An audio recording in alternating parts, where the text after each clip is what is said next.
The sun will soon rise on the beautiful Gold Coast, and we wonder if this will again be the day when the land of the rising sun again dominates the Gold Coast Airport Marathon. The Japanese have owned this event on many occasions in its 36-year history, and this could be their year again, with Yuki Kawachi trying to go back-to-back to win consecutive Gold Coast Airport Marathon titles. Good morning, I'm Ian Eckersley. Welcome to the 36th Gold Coast Airport Marathon, and I'm joined by my esteemed colleague Steve Monaghetti. Mona, terrific to have you back again for what is another exciting year. Very exciting, always a pleasure to be here, Ian. Looking forward to a very exciting race, great weather, great field, so let's hope it's a great day. Our anticipation and I guess our expectation again turns to those magic words, race record. We've been talking it up every year. I know we might sound like broken records, but it is quite a fixation here at the Gold Coast. This year, it is the best field ever assembled. We say that every year. It keeps going up every year. I think that's a good thing. You know, I'm focusing more on the competitors and less on the times. And again, if you've got crack fields like we've got here in both the men's and the women's, well, then the time takes care of itself. So I'm expecting that there'll be good racing and hopefully that will force them to run good times to win. They have to run good times to win here, I think, today. So what's the expectation today? We would love to see a men's race record in the marathon, the women's half marathon. We could see a record there, and then we'll talk about the half marathon starting in a moment. Yeah, I think I think they'll be running for course records. You know, we talk about the all-comers records here in Australia. And Deeks, they could possibly, the men could possibly run that. The women's race record's 2:23 from Sydney Olympics, so I don't think they'll approach that. But they'll be looking to run under 2:30. So under 2:10 and under 2:30 are the things to really work on. I think they're the times that the runners would be focused on. So the course record here, 2:10.01, and that is held not by one man, but two men. Yuki Kawachi, who last year equalled to the second the race record set by Nicholas Manza in 2011.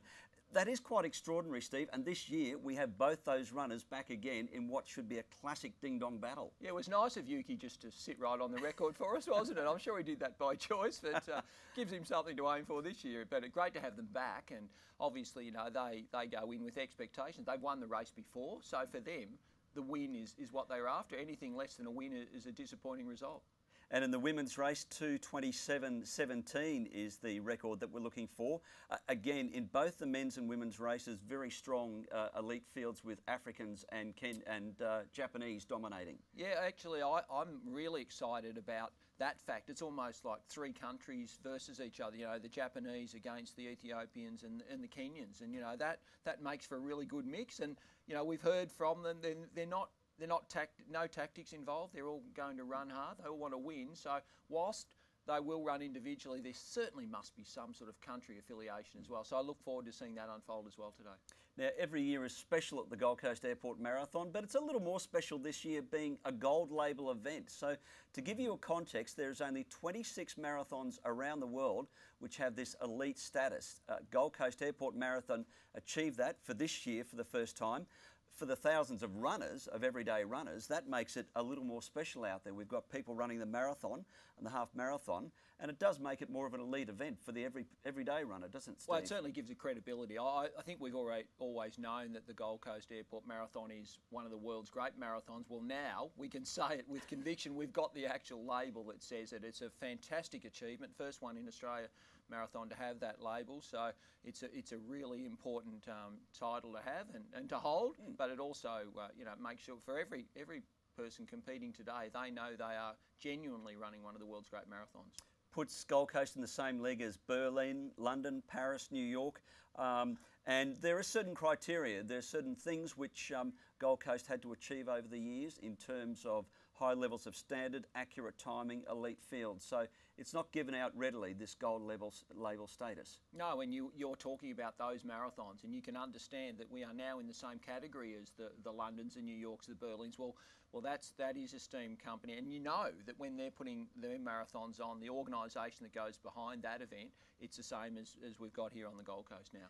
Now, we've got terrific conditions out there, we think. It's currently around 14 degrees, a wind which is probably at the edge of what we want, around 24 kilometres an hour, so the temperature should be okay, maximum of 21.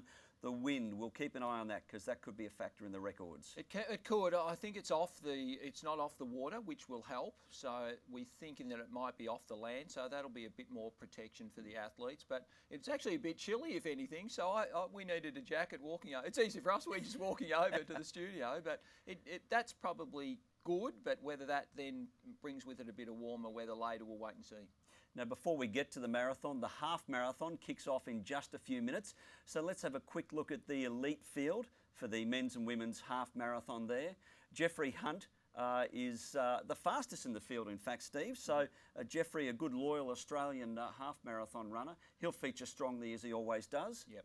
Oh, he's certainly, he'd start as a favourite. He knows his course well. He's running 2:11 PB. Yeah, he's going well in the marathon. So half marathon, he's fired up. I saw him this morning. He's ready to go. Benjamin Ashkettle from New Zealand. He was a podium finisher last year.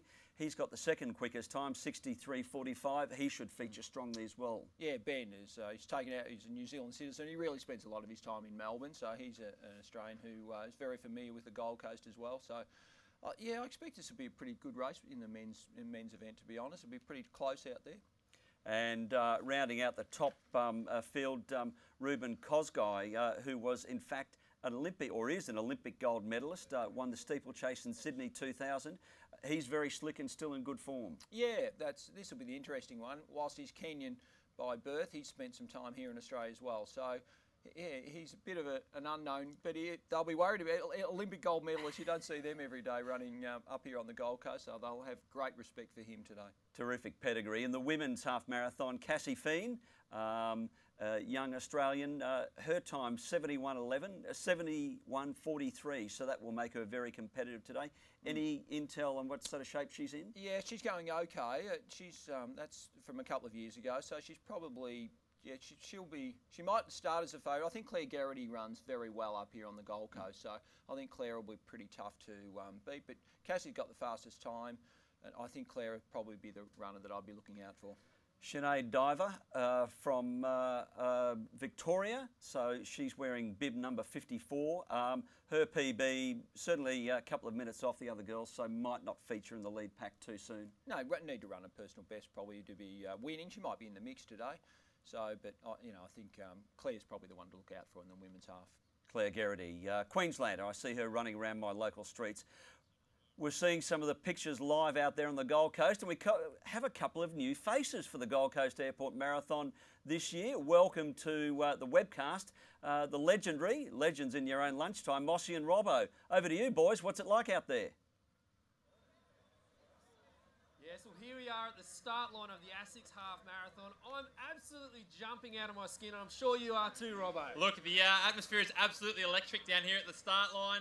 Can't wait to get things underway in the ASICS Half Marathon. Well, the sun hasn't even popped itself up yet over the horizon yet, Robbo. Tell us a bit about the conditions and whether it's conducive to a good half marathon today. Well, Mossy, I'm not sure it's shirt weather down here, mate. It's a little bit chilly. It's about 6 degrees, 7 degrees. So actually what that means is conditions are pretty much perfect. There's a light southerly breeze just blowing over our shoulder here, but the athletes are about to head on their 21.1 kilometre journey north, up away from the Broadwater parklands here, and conditions I would say are about perfect. Now, you've run this course many a time. You've run courses all over Australia as far as half marathons concerned. Tell us a bit about the course here at the ASICS Half Marathon. Well, one of the things about coming to the Gold Coast is that it offers such a nice, flat and fast course, and there'll be a lot of athletes out here chasing PBs. I hope they don't blow up in the first few kilometres chasing those goals, but it offers a nice, fast course if you've got the fitness to hold on to it all the way to the finish. So not much hills, but plenty of long straights to keep yourself going. Beautiful view as you come back towards the finish line with about 3 Ks to go. That'll spur these runners on to hopefully a strong finish. Well, I noticed a massive lineup back there at the toilet cubicles. What's going on through the minds of all these runners that are sitting behind us, Robbo? Well, one of the first things you want to do is make sure you get to the toilet cubicle early enough. They'll have hopefully all done that, and they'll be just looking with about 5 minutes or so to go until the start. They'll be looking just to get those nerves firing up and get themselves away. And once they get hear that gun go off, things will settle down and they'll get into a great race. Well, these seated runners are right in front of us, in behind us, so everyone jumping out of their skin for the ASICS Half Marathon here on the Gold Coast. I'll tell you what, we'll throw it back up to Eckers and Mona in the studio. Bravo, the excitement building there. Of course, you do need a headband to be a in-the-field commentator at GCAM, don't you, Mono? Lucky we don't have one here. That's right. It's very sweaty work down there. I'm sure they'll be working hard and need that essential item. So we're looking at the field of the ASICS Half Marathon, ready to go in about the next minute or two. We're looking at the elite runners, but of course, for many everyday runners, Steve, I know a number of people out there who are doing the half marathon. A bit of a shout out to Catherine Feeney, reporter from Channel 9 in Brisbane, and the Queensland Transport Minister Scott Emerson and his wife Robin. They're running the half marathon. For them today is just about finishing. There's no elite field, there's no fast times. For them, it's one foot in front of the other, and finishing the half is a challenge for many. And it's the most popular event at a lot of these races now. You know, there's 10,000 people up to and over running the halves, and maybe it's a stepping stone to the marathon, but for a lot of people, it is their marathon. It's a very long way to run, 21.1 kilometres. So they'll be a bit nervous on the line today, but there'll be a great sense of achievement for them. We talk about hitting the wall in the marathon. What's the wall for the half marathon? Is it around that 15K? I think about 15, because a lot of them will have run a 10K fun run in the lead up, and they'll think, oh, you know, next step up's the half marathon. So normally you'll get through 10, okay, 12, pretty good. 15, you'll go, oh, gee, I'm starting to get in unknown territory. Where's that finish line now? And that's the thing. What would be your recommendation? What's the maximum distance if you want to run a half marathon you should do in training? About 18K I'd like you to run the distance, to be honest, Ian, but a lot of people don't have that opportunity. So I tend to think about 18K. I reckon adrenaline, the crowd, the atmosphere probably get you over that last 2 or 3K. And that's the thing, we could see many people who perhaps struggle a little bit through those last few kilometres of the ASICS Half Marathon. But the excitement is building out there. It's terrific conditions. Of course, the Gold Coast almost always turns on the weather for the Gold Coast Airport Marathon. And again, we look like we have perfect weather, sunny skies, displaying the Gold Coast in all its beauty to the world. Yeah, absolutely perfect weather, certainly for the half, so no excuses. And there we are. We are off in the ASICS Half Marathon, 21.1 kilometre journey for thousands. I think it's upward of 8,000 people competing in the ASICS Half Marathon today. If you're watching the balloons there, what's the idea behind the balloons there, Mona? So they're runners who will be experienced runners who work on a time. So if you want to run 2 hours for the half marathon, follow that balloon, and that person should run spot on 2 hours. So they're paces to get you. Make sure, really, it's quite important early to make sure you don't go too fast and overestimate your time. So sit with those and they'll get you through. You've been a very important part of that pacing community here on the Gold Coast Airport Marathon a couple of times. What do you aim to do when you're pacing people around you? Is it being there? Is it verbal encouragement? Yeah, I'm less a talker. You know, I try to just through my own little comments along the way and just try and keep a pretty even pace. Make sure people say, look, you concentrate on your individual needs. I'll look after the time and where we are on the course. So and then near the end, you give them a bit more rah-rah just to fire them up and get them over the line. So the start of the Gold Coast ASICS Airport Half Marathon we're seeing there today. People of all shapes and sizes. It never ceases to amaze me, Mona, when we get to events like this, the level of fitness and the range of fitness. You can have people at the elite end and others who can be over 100 kilos. For them, this is their Mount Everest, just trying to set themselves a challenge. They've all been training for months, so you don't have to be super fit or running every single day to get to the starting line here. And that's the misnomer. I think people think it's only for elites, and certainly there are, especially in the females, so we're seeing so many women compete now, and in this half marathon, I wouldn't be surprised if there's actually more females on the start list than there are males. So it's great to see, you know, lots of people. It's great time, you know, training. You see groups of females and males out running early in the morning, and this will be their focus. This is their goal today. It is. Another shout out to some half marathoners out there that I also know, Bridget Holland and the St Andrews School Mums Group. And that's a typical case of a bunch of mums. Yep. They're just trying to keep fit and active, maybe lose a bit of weight in some cases, but set a healthy and active lifestyle example for their kids. Bridget Holland and the St Andrews crew looking to run sub 2 hours. So anyone who goes under 2 hours and a half marathon, they've done some decent work, and we look at people waving at the camera and pumped up out there. Yeah, and my wife's run a few half marathons in about that time, just in the 1 hour 50s, and that sense of camaraderie in the field, running around, having other people around you. You make some friendships and you rely on these people around you in the race. You'll never see them again, but today there's great camaraderie out there. Great to see they're waving and starting their watches.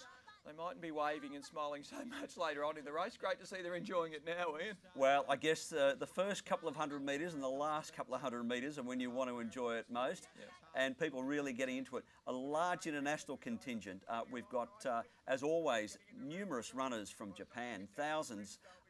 The Japanese runners really embraced the Gold Coast Marathon in the 80s.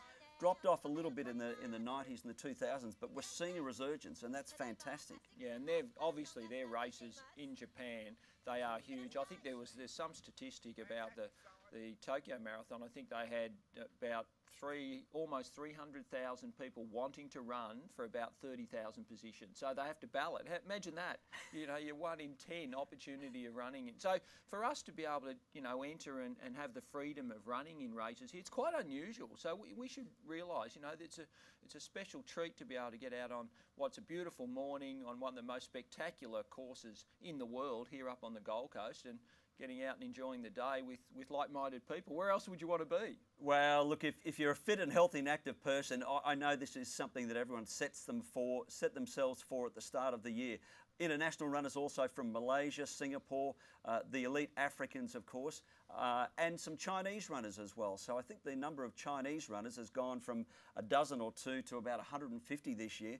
And obviously the rising Chinese middle class means that from a tourism and travel perspective, we could see a lot more Chinese runners coming out here over the next 10 years. Yeah, I think there's direct flights into the Gold Coast. Obviously it's an international airport of such, I think it's the 5th largest or busiest airport in Australia now. So, you know, there's flights direct here from Singapore, China, Japan and AirAsia, and the flight companies now realising, and it's a bit of a package. They'll come, they'll spend time on the Gold Coast. So it's not just here for the run. They're using the run. It's almost this sports holiday package now that's really attracting a lot of international runners. And one of the likes of yourself, Rob De Castella, Pat Carroll, this is a fantastic winter sojourn and holiday for you and your families. You've been part of the Gold Coast here. Great attractions, so I guess it is a great getaway for you guys in the middle of the year, and you get together as runners again. We do. We catch up, and it's always Matthew. He had his 14th birthday this week, so we always go out to one of the theme parks, out to Dreamworld, go on a few rides. So I'm you haven't got a weak stomach for those roller coasters, mate? I am not great, to be honest, but you do these things for your kids, don't you? That's the sort of father I am. No, we have a great time up here, and we love coming back up. We catch up with lots of friends at this time of the year. You know, it's a good time to be on the coast for sure. School holidays, and you know, a lot of families will be doing that. You know, yesterday, you know, a couple of races for the. I had Tanya and the kids running yesterday in the Suncorp Bank 5.7k challenge. You know, there's the junior dashes, which is great to see those excited young kids who one day will come through, and this will be the people who make up this event in the senior levels. Absolutely. It is so much a family affair. I'm going to give a shout out as well to a couple of people I've connected on Twitter, the Long family of Brisbane, and this is probably a typical story. So Melly, MJ, she's doing the 10 kilometres with friends. Then she's backing up and doing the 5.7k with her parents, John and Michelle Long. Then she's going to go around again for the 2k with her nephew Miller. Miller's dad Seth is doing the 5.7k, and Mel's partner Paul Young is doing the half marathon. And MJ says in a tweet to me, "I love this weekend. It's spent with great friends and my family doing what we love and have always loved, running."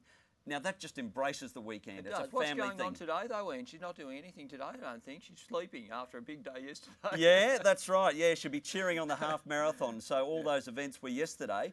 But it does show how people embrace it, make a family event, and you know, revel in the day and the opportunity to be out and being active. Yeah, and there is an event for everyone. And whilst that's a throwaway line, it's great that the whole family can be involved in something. And seriously, you know, our kids are excited by running and getting into the events here. So, you know, you need to work through pick an event, be realistic about your expectations, but get everyone involved, because whilst we're sitting here, I'd rather be out there running because that's where it's happening. You can watch or you can be involved, and this event really is a terrific event to be a part of. So I encourage people. People know, I'm sure they understand what's involved. You don't have to be an elite athlete, just have to do some training, turn up, and here we go. You'll be a part of a pretty special day.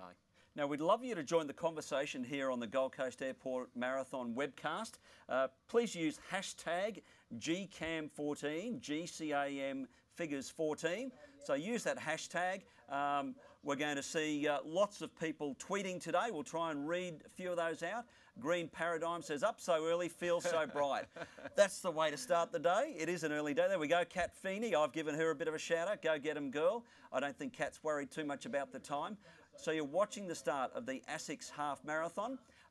Instagram some photos along the way. I'm sure it's an opportunity to take some selfies out there on the road in the early stages, maybe, Mona? Yep, I've never noticed it until this year. There are lots of selfies happening. I've picked that up, so people really enjoying that, you know, making a lasting memory if you got it on there. I'm sure they keep those pictures, put them up on Instagram, share them with your friends. Very social. Now, you're good on the tweeting and stuff, I know, Ian, so it's a part of the event. It spreads the message. People who have supported you, wondering how you're getting on. You know, we used to sit at home and wonder how the results were coming through, how our friends were going. Now you can, tweet it straight through. You can tweet it on the run, probably, if you wanted to, I suppose. So, and they do, media. And they will, yeah. Although if you're tweeting probably at 15 or 17k, you probably haven't run hard enough. You're enjoying the day a bit too much. That's right.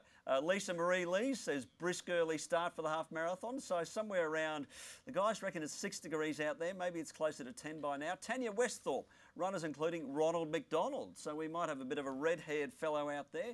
James Savello, some of the retweet of GCAM 14. So the ASICS Half Marathon, we're still seeing dozens come through the start. So it's extraordinary. You have to be backed up a fair way, but of course your timing doesn't start until you go across the timing mats and the chips. So it doesn't matter if you're towards the back. You all start at the same time. Yeah, and some people like that space, so it's good to just do it in your own time. Fantastic. So here we are, the Gold Coast Airport Marathon. Conditions are excellent. Mona, today's a special day for many people, but I know there's one guy we're going to talk a little bit about today, a very good friend of yours, Lee Troop, legend in Australian running. Troopy has been part of the Gold Coast, part of the Australian running community for so long. Today he's running his last Australian marathon. Talking to him yesterday, he's feeling a bit emotional about it. He's trying to keep those emotions in check. He's a very emotional person and he will find that difficult. In fact, that was one of the questions I was asking him, and making sure he focuses on the race, because he's still running well enough, so he's good to go, but he's got to make sure he removes that emotion and just focuses on what he's got to do to get through the marathon first. Bit of a video tribute to Troopy, as we'll show you some pictures of him appearing at Gold Coast Airport Marathon back over the years. So this was a pretty famous for him 2006 Gold Coast Airport Marathon victory, somewhere around 2:14. He'd had some ups and downs, but this was a real tribute for him, and you paced him a little bit through this morning. I did, yeah, got him through halfway, and I think we went through halfway in about 65, and he actually ran on pretty well. He was getting a bit tired through the middle, but and getting closed down by a couple of runners, but he certainly was very, if there's one thing Troopy is, he's tough, and he was certainly, I reckon he had his name penciled on this trophy, so no one was going to change that situation. Troopy, a sub 2:9 runner, and 3 Olympics, was it? That's right, 3 Olympics, yep, and he broke Ron Clark's 5K record, of course. It stood for 33 years, so whilst he's also, he's noted for half marathon and marathon running, he's certainly got a very good track pedigree as well. It was a pretty emotional time for him. So, Lee Troop, he's had a few injury and illness issues lately. I know he had a blood clot on the lungs only about 6 or 8 weeks ago. We won't see the best of Lee Troop today, but he tells me if the marathon gods are kind to him, sub 2:20, and that should be enough to win the Australian Marathon Championships, which we haven't spoken about yet. No, and that's what this event is, doubles as the Australian Marathon Championship, and that's his focus, and it's great, isn't that good, because he understands where he's at. It would be a lovely way to finish. I think he's won about 15 or 16 Australian titles, but there wouldn't be none more special than this one if he got it today. But I think whilst we won't see him at his best, what I can guarantee is Troopy will do his best.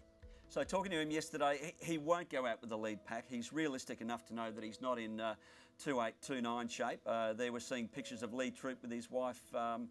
His wife's name is? Freya. Freya, yep. There you go. And little Macy. A few years ago, it was, of course, there we go, Mona and Troopy, big hug. The friendship between you guys, the bonds that are formed in the Australian running community are pretty special, and they're lasting. They are, and we've become really good friends, best friends as a matter of fact, and we keep in contact really. He's living in Boulder in America now, but we still keep in really close contact. because of the time we spent together. He moved to Ballarat in '94 after my Commonwealth Games success, and he said, hey, you're the best, I want to train with the best and be the best, and he certainly did that. Now, he literally came knocking on your door, He did did. he, to say, I want to train with you? Yeah, he rang a few times. I ignored that, and eventually he came to the door and opened the door and basically said, here I am, I want to be the best and train, you know, you're the best at the moment, so I'm coming to train with you. And I said, that's fine, mate, just I appreciate, I love running with people, as you know, in Ballarat, and it was great to, I think, mate, you can come along, all you have to, you know, keep to the rules, behave yourself, do the right thing,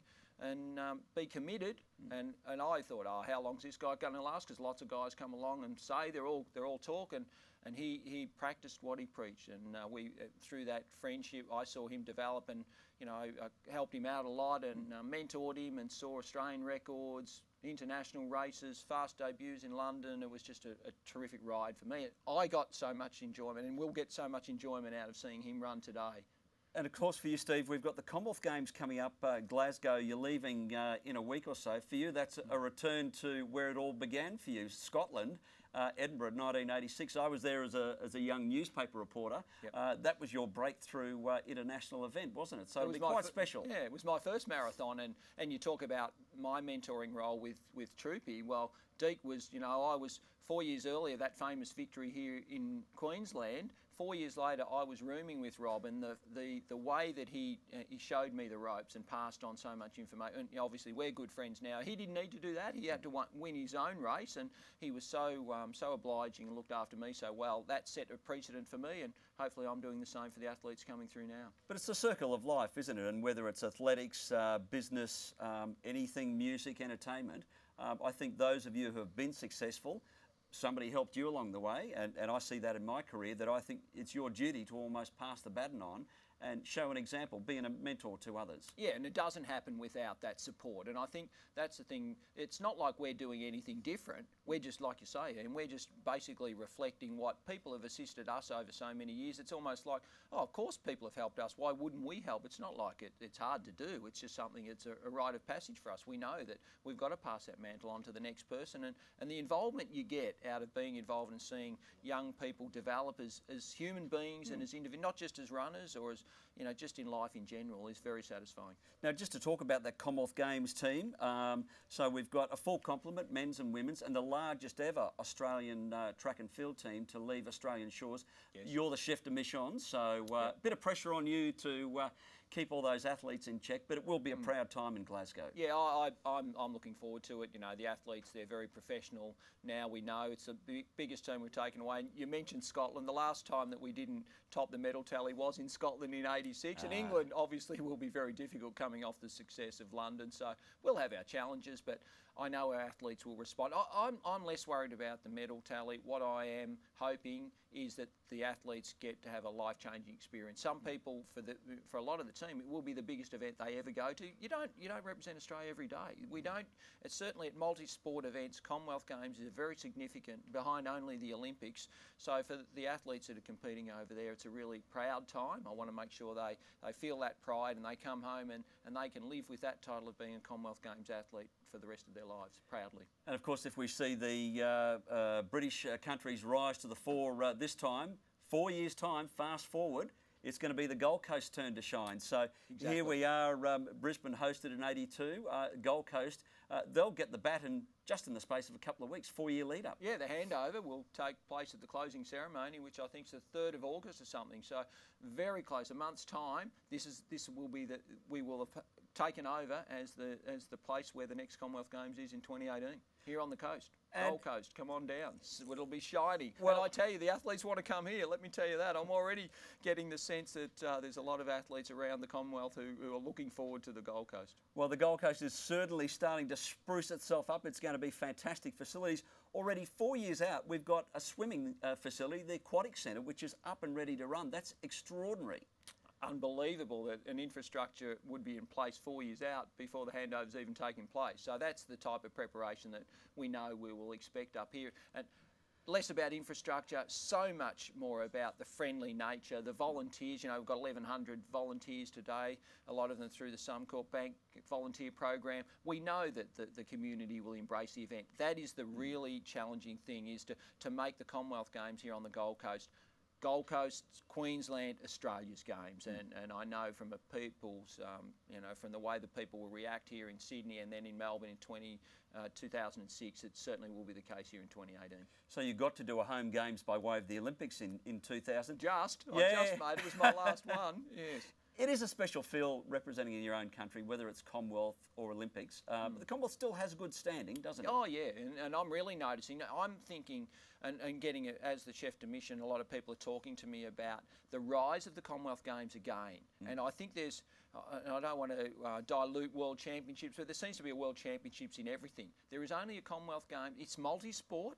It's only once every 4 years. So to go to a Commonwealth Games, you have to be, you're not going to go to many. It's not like you go to a World Championship every year and, 10-time World Champion. You're not a 10-time Commonwealth Games representative. So, obviously, we can be very competitive as well. So there's a real feel that Commonwealth Games are a very important part of the Australian sporting culture. So we're almost exactly an hour from the start of the elite event today, the Gold Coast Airport Marathon, and we have quite an elite field. It's very exciting this year because of the depth that we've got, the expectation of the race record, and what we've got this year is unique, and then we've got the two equal race record holders, Yuki Kawauchi from Japan and Nicholas Manza from Kenya. Manza set the record in 2011, Kawauchi in 2013. Who will take it this year? Let's have a bit of a listen to these guys and what their pre-race thoughts were. There it is, Manza versus Kawauchi. We have come to some interviews in a minute. Actually, let's first look, Steve, at these guys racing over the last couple of years. This is the 2011 event with Nicholas Manza, who we really didn't know much about. We hadn't heard much about him.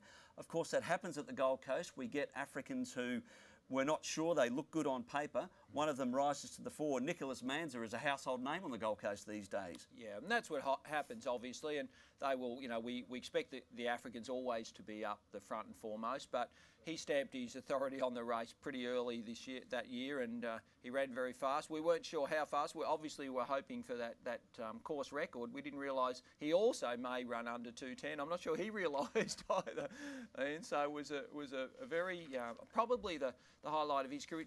Don't forget, he's a 2:06 marathon runner, and yes. I don't say that lightly. 2:06.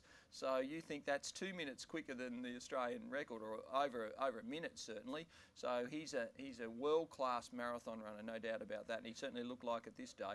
Nicholas Manza, of course, terrific form after that. Berlin in September 2012, a bit over a year after, ran 2:08.28. You're seeing the finish of Nicholas Manza in 2011, and what was, I guess, extraordinary, there seemed to be some communication gap about what Nicholas Manza understood in 2011 about the bonus for going sub 2:10. So, as you're seeing in the finish here in 2011, he was under the pump, he was going well, but he really only had to step up the pace a quarter of a gear and he would have gone sub 2:10, got another $27,000. He was enjoying the moment. I like to see an athlete enjoying the moment, but yes, he probably should have just kicked a bit quicker. So that's Nicholas Manza in 2011. Fast forward 2 years in 2013, we had another extraordinary runner by the name of Yuki Kawauchi, 27 years of age, the citizen runner from Japan. This guy is a legend in Japan. If you don't know much about Yuki Kawauchi, you need to appreciate that he is a real hero, a media pop star in the running scene in Japan, and a terrific guy, terrific character.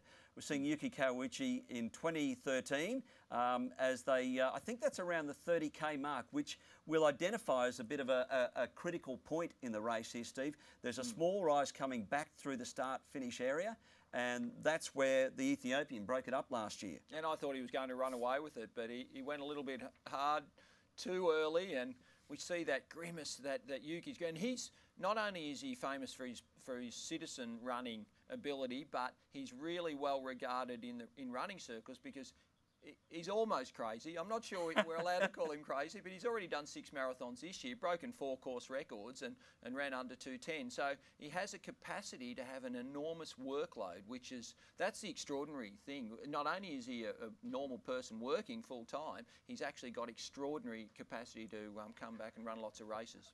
Yuki Kawauchi is defying the norm and breaking all the rules of marathon convention. Talking to a number of people who know him well, he trains incredibly hard. it seems more about quality than quantity for him. So only runs up to about 140 kilometres a week.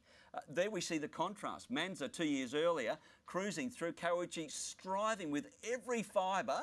He is absolutely spent, notorious for leaving absolutely nothing in the bank. And would you believe it? To the second, he equalled the time of Nicholas Manza from 2 years earlier. So as well as that head-to-head, we're going to see a fascinating race in the Japanese ranks. So we've mentioned Yuki Kawauchi. There's a fellow called Arata Fujiwara. Now, he is a quality runner. He's a 2.7 runner. He and Kawauchi have got quite a rivalry, Steve. Yeah, and that's the thing. And whilst there's a race to win, there's also a bit of pride and a bit of, you know, who's carrying the Japanese mantle, and that they have great pride in their marathon running. So there's a bit of an internal battle that we'll look forward to unfolding today. There is. I'm not sure if you're aware. We'll talk a bit about it later. In Japan, there's the corporate system. Most professional runners run in the corporate system. Kawauchi and Fujiwara, they're independent runners. They're outside the corporate system. So we've almost got a bit of a subplot. How will the independents go against the corporates in Japan? So it will be fascinating. We're going to go back out on the course. We're going to catch up with Mossy and Robbo. And they've got a fellow who, for a while there, had Australia's greatest job or the world's greatest job. Mossy and Robbo out there with Ben Southall. Here we are amongst the crowd down here at the Gold Coast Airport Marathon. We're absolutely jumping out of our skin. Right next to us here is Ben Southall. Now, back in 2009, he was the winner of the best job in the world. I thought I had the best job in the world, but just tell us about that experience, Ben. 6 months living on Hamilton Island, promoting Queensland, and during that 6 months I got to come down and do my first Gold Coast Half Marathon, and since then I'm coming back to do the full one. So really happy to be here with these thousands of people having fun at the start line today. And what is it about the Gold Coast and the Gold Coast Airport Marathon that you love, Benny? You need to see behind the camera right now, that tangerine sky lighting up, the Gold Coast Strip, the surf, the beach, the sun coming out of the water, and thousands of people all enjoying themselves on a beautifully flat course. That is why Gold Coast is such a winner for me. Yeah, mate, you look pretty fit. Tell us, are you in pretty good nick? Are you a chance for this Australian Marathon chance, perhaps? I don't think there's any records at stake today. I don't think anything's happening like that. I'm going to get around. This will be the third Gold Coast Marathon I've done, but I'm looking for a 3:30 sort of time. I'll be happy with that. The legs are a bit warmed up, so I think I'm ready to go. I'm happy. I'm confident. You guys, what are you going for? We're going for a sub 2:10. There's only 5 men in Australia that have ever done it. We're going for the 7th, and you can join us if you like as well. Now, just tell us about that experience back in 2009, best job ever. What did you gain out of that could hold you in good stead today for the 42Ks? Oh, it gave me the best thing I've ever had in my life. I found myself a Queensland girl. I got married to Sophie 2 years ago, and I've stuck around in Queensland. So in terms of a job that led to better things, I'm now here as part of this amazing Australian culture. And sport is such an iconic thing for you guys, you know. I run in Brisbane virtually every morning. I go down the edge of the South Bank River. There are people out on bikes running every morning. It's a fit, healthy place to be. And you see this with all these thousands of people around this morning, all going out for their own personal records, whether it's, you know, that quickest half marathon or just to get around the course. It's a great place to live, and I feel very happy to be in this sort of lifestyle. And you're a man that loves your adventures. Tell us what's next in store for Ben Southall. Oh, lots of adventures in the pipeline. 2 weeks' time, there's a 96k Kokoda run coming. Then at the end of the year, we're going to set a world record in New Zealand to do 545 kilometres in 9 days over 9 of their great walks. So some big events coming up. So hopefully this nice flat course will seem like a nice warm-up for 2 weeks' time. Yeah, excellent. Is there a favourite part of the course that you like, Ben? Oh, I love that last turn as you go up to the north, up to Labrador. Most people, let's say, the finish line. Yeah, but when you do that final turn, you then come back down, you know it's straight to the finish line, it's home all the way there. There's lots of cheering, lots of coffee, lots of people up there having fun. So just to get across that finish line, the final sprint, then the cramp session afterwards, that's why Gold Coast is so good. Well, that's been Southall. We might send it right back up there to Eckers and Mona in the studio. Thanks, Mossy and Robbo. Guys, having fun out there. New addition to the Gold Coast Airport Marathon Webcast team in 2014 with Ben Southall. And no, Ben's run the event a couple of times, so it's terrific to see. Let's talk a little more about Kawauchi versus Manza, this head-to-head battle between the joint record holders. We caught up yesterday in the last couple of days, or at least Mossy and Robbo did, with Kawauchi. So let's have a bit of a listen to his pre-race thoughts with the help of an interpreter.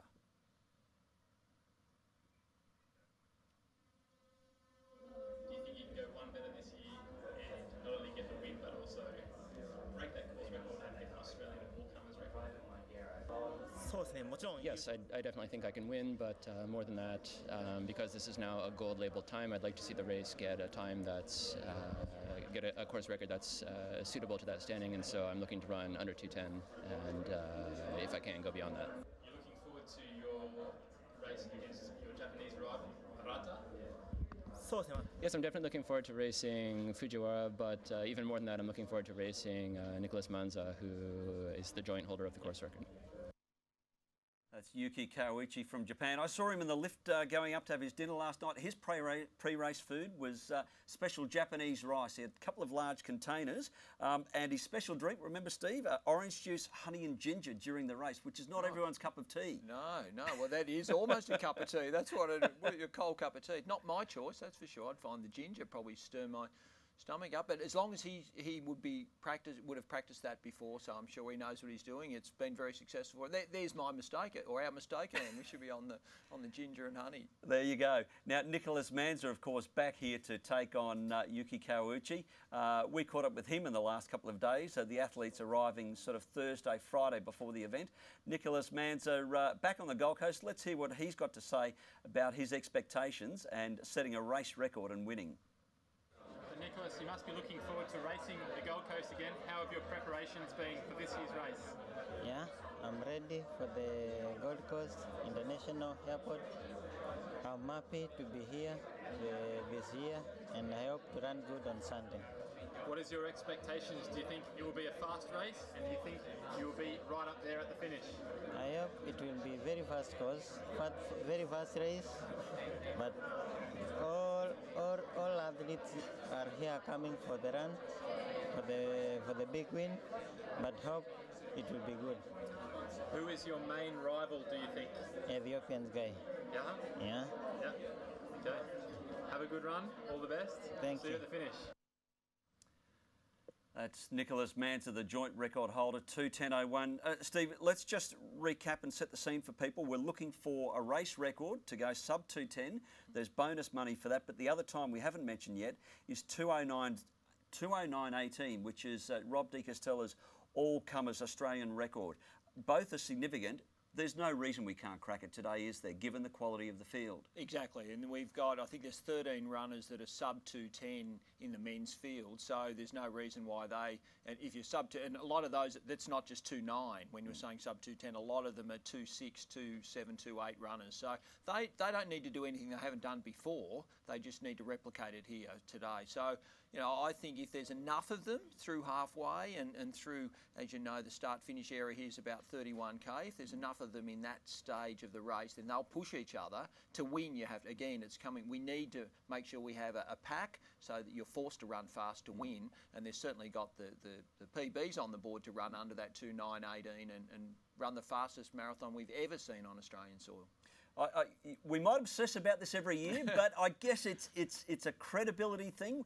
Gold Coast has gone to a new league with the gold label status, but unless somebody's run in the 2 and single figures, people do question whether this is as fast as we've been saying it is for 36 years. Yeah, and I think it's renowned as the fastest marathon in Australia, but Sydney and Melbourne are closing on that. So just to make sure we reinforce that reputation, then we need a sub 2:10 here, and we've got the fields for it. That's why these athletes are coming out here. There's good prize money, but there is really good prize money if you're breaking the course record, breaking 2:10, and especially if you're running under that 2:9:18. So there's incentive there. So we've got the incentive for a very good reason, because, you know, we want to take run. The world record's now 2:3, so, you know, we need to understand that in the improving world of marathon running, that we need to get under that all-comers record. Just looking at the half marathon 10k, Ruben Kosgei is through halfway in 30:34. That's only 30 seconds slower than the 10k winning time yesterday. That's on track, well, probably not for a course record, but that's a very slick split, isn't it, Steve, in the half marathon? Yeah, so obviously through 10k, that's 3:03k pace. So, you know, he's probably running just in the 63. So 3 minutes is 63:18. So he's just in the 63:30s to 64, which is, that'll be about the winning time. So he's right on pace. So it looks like it's out on his own, Ruben Kosgei. We're going to go back out on the course now. The sun has come up. We've got a bit of sunlight around Mossy and Robbo, and he's there with Chris Muir. Out to you guys. Yes, thanks very much, guys. And we've caught up with Chris Muirden from Athletics Australia down here, and it's an exciting part of the race today. It's the Australian Marathon Championships. And Chris, what does that mean for Athletics Australia? Well, it's a major thing for us to send it back to Gold Coast. It was here last in 2006, the last year that Lee Troop actually won. So it's a the fact that he's back running is, I'm not sure if that's an omen, but it's a good omen hopefully, and he can run well. So it's the national titles, and it's been juggling around from Sydney to Melbourne for the past 8 years. So it should be great just to see how all the elite Australians go in this sort of field. There's been a lot of talk recently about the state of origin, and I know there's a lot of hype around this event in terms of the states going up against each other, not only individually but also in the teams. Any predictions you'd like to make, both in the individual comp and also in the teams? Well, certainly in the team comp... New South Wales, is that what you're saying? Surely. Look, they may well have the first Australian with Vlad Sharatov. He should be right up there. I would think he'll be sitting very closely with Troopy. But the Vics had a very strong team. They've had a late omission with Steve Deneen not actually coming up for this one, so they might be a bit reduced in talent. But the Vics would have started favourites, but it's always nice to kick a Vic, I guess. Absolutely. Now, just give us an indication. You could have this event anywhere from Dapto all the way up there to Darwin. Why the Gold Coast?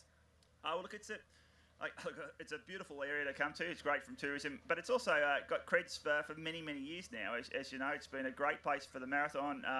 The state government is right behind it. The numbers are fantastic. This year, I think there's 5,600 entrants, and providing we don't have a massive dropout, it's always tough for the marathon, and we don't know how many might pull out, but provided we don't, we should have the second biggest marathon ever in Australia, which is a fantastic effort, and hopefully the National Championships has helped that along too.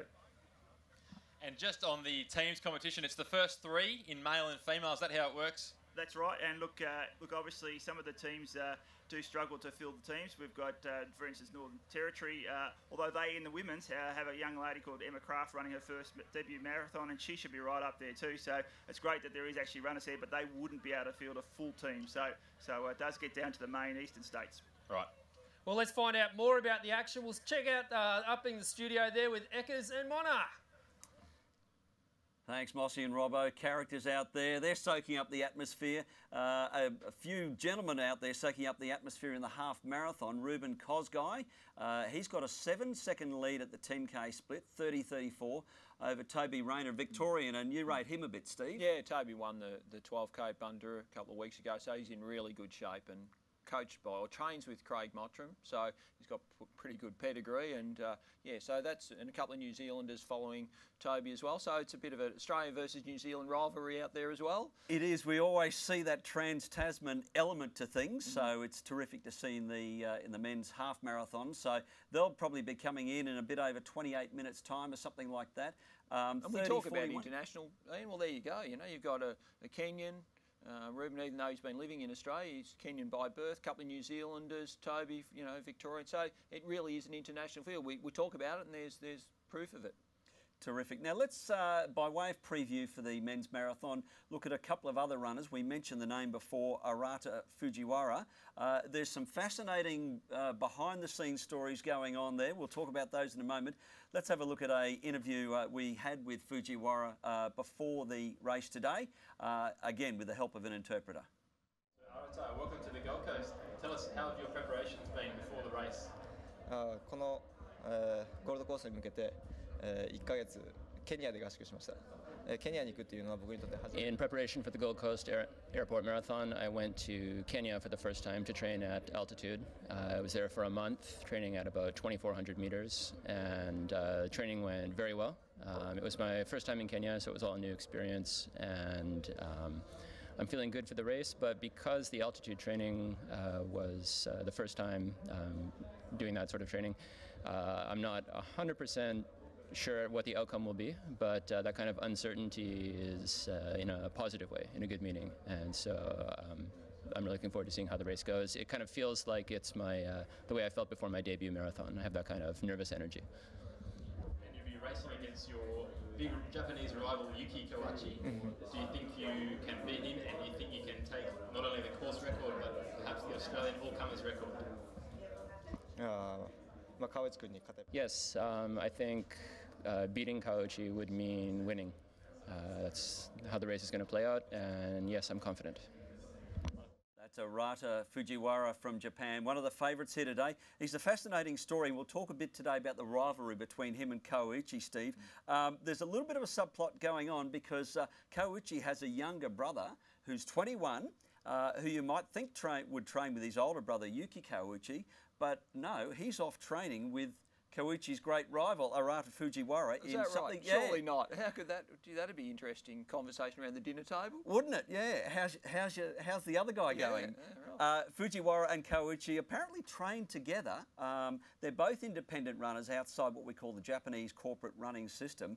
Apparently Fujiwara went to have 1 or 2 training sessions with Kawauchi last year and said, no, he's too serious. Every session is kill, kill, kill. Right. So the rivalry we will see play out there today, that will add a real spice to it. Yeah, and the Arata project, as they're calling it in Japan, but he's run faster than the Australian record. His personal best is just under Deke's Australian record, 2:7:48. So, and I think he's second place Tokyo Marathon. Yes. So his international record is probably slightly better than Yuki's, to be honest. It is. So that just adds a bit of spice to it as well, I think. So we'll see how that goes.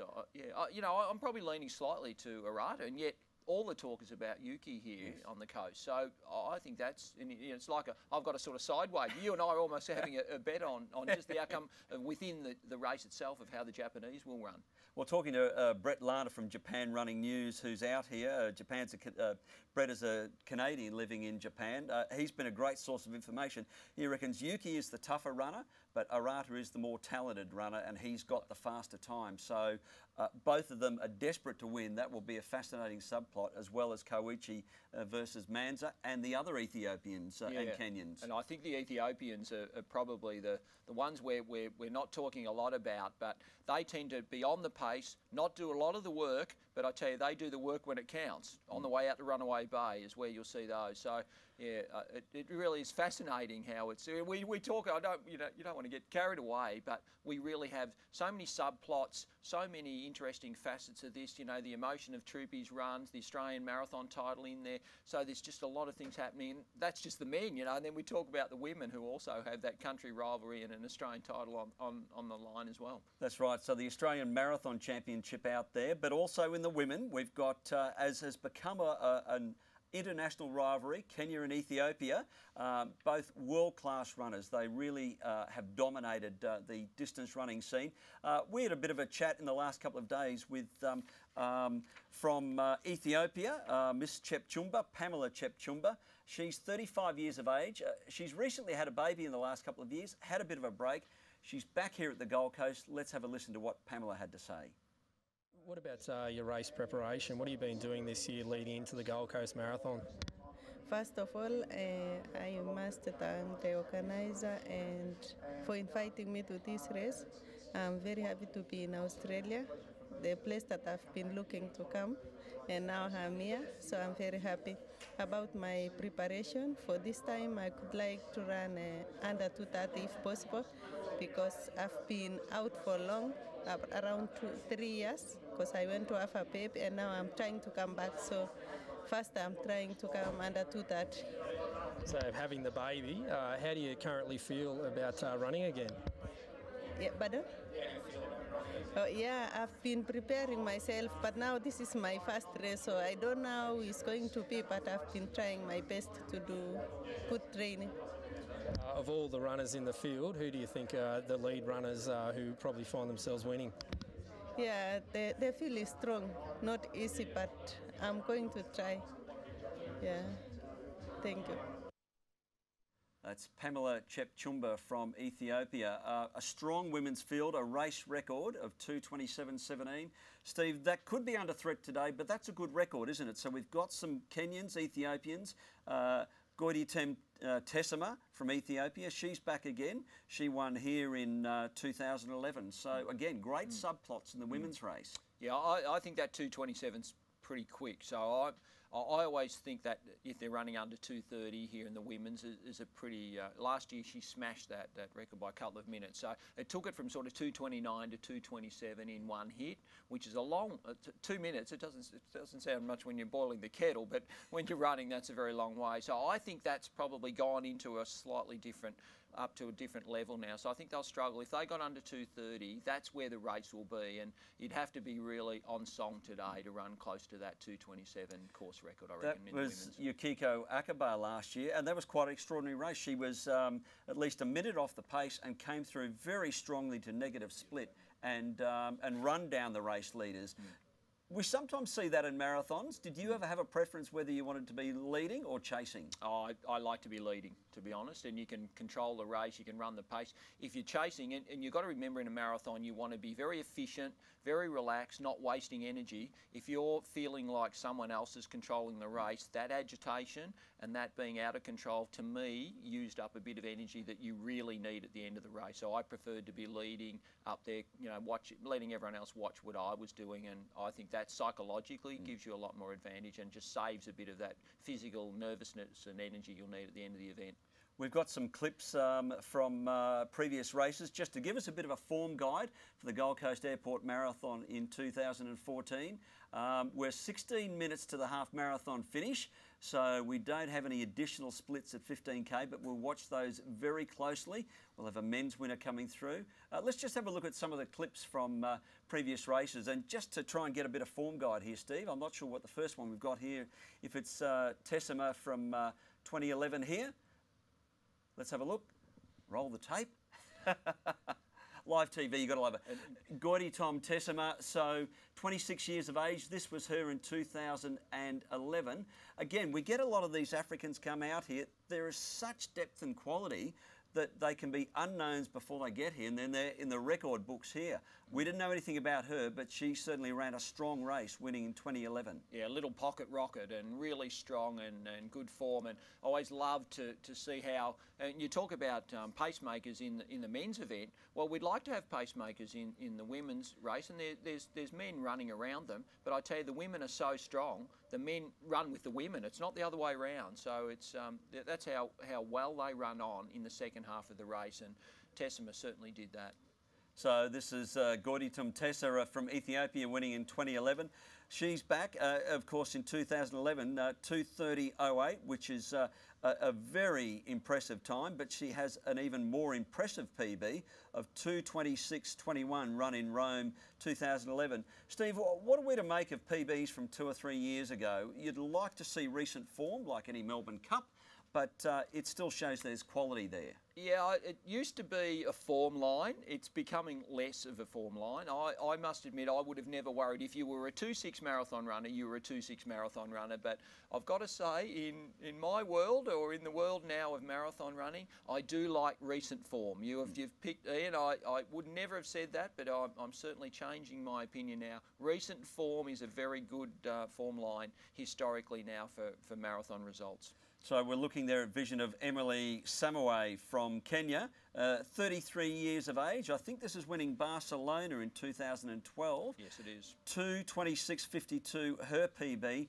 Terrific time. That is quality. That is world class. In fact, 2:26.21, Rome a couple of years before that. And again, we look at the half marathon PB as a bit of a guide as well. A 70-minute time there.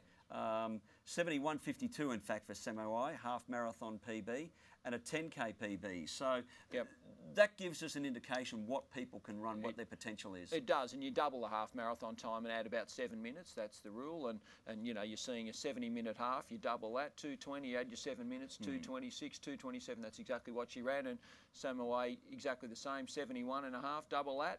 2:23, add 7 minutes, and you know you're out and you're around your 2:30. So it's a very good form line. In fact, the women are probably, if anything, they're stronger, and they might be slightly less than that 7 minutes. So it's good form line, your half marathon, but it's still only half of a marathon. So you know, winning form is good form, and you know, we've seen both of those runners who have won before, and when you've won before, you know how to win, and that's a really important characteristic to have.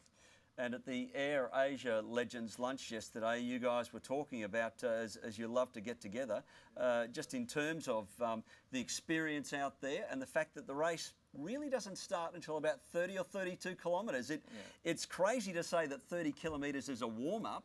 But as Deacon, you were saying, that's when the race gets serious. We almost say that's halfway, and it's not. We're all mathematicians. You don't have to be Einstein to work out it's not. But in marathon terms, it is closer to halfway than 21. Probably between 25 and 30 is in our world about halfway through the marathon. So that's when the race really starts. Up until then, you're hopefully conserving energy and feeling pretty good about the race. So we'll watch that today. We'll watch how athletes look. Steve, the wall that marathon runners talk about, it is not mythical. It is out there. Just what's happening at the wall? Just give us a 30-second snapshot of what happens when you get that glycogen depletion. Yep. So it's your carbohydrate stores, your glycogen. When it runs out, it's like having the greatest engine under the bonnet, but the fuel's gone. And if the fuel's gone, it doesn't matter how much training and how tough you are, the race is over. You must slow down because you start using body fat, which isn't an efficient and energy source as glycogen. So there it is, Ian. Simple. Sounds good when you say it in the studio. It is, yes. We're not stressing ourselves like the runners out there. Well, we're getting pretty close to the start time, 30 minutes from the start of the marathon. Wonderful support and sponsors. Let's go to an ad break.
Welcome back to the studio at the Gold Coast Airport Marathon for 2014.